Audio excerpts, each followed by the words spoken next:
khẩn trương để ra cho sự ra ăn từ dưới lên. Đấy, bây giờ có mặt ai kèm vào đây ta có 2 phút 2 phút lên tay 2 phút thôi. Rồi đề nghị là Hùng bỏ tay ra, Hùng bỏ tay ra, Hùng bỏ tay ra. Đây là trò chơi cơ mà. Không có gì bắt đầu nào. lên tay lấy vai giữ đây răng về đây người răng đi về đi.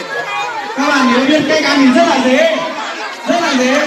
2 phút rất là dễ kéo bạn tay ra, bạn chơi vào tay ra. rất là dễ kéo ạ. Chẳng qua các bạn chưa biết cách ăn thôi, có cái dây ở đấy các bạn dùng Không được dùng tay, dùng vai, chỉ được dùng mồm thôi. Kinh nghiệm của chúng ta rồi. Nếu các bạn biết cái thì rất là dễ.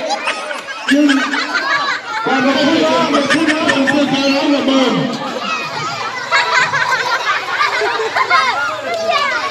Vâng, một số bạn, vâng bạn à. Bạn nhìn đi, đi số hết rồi. Thôi, đây đi, các bạn đi hết, dưới bạn nữa. Ôi Đây, không được bạn là giúp. Nếu bạn nào chọn được quả to, khó hơn.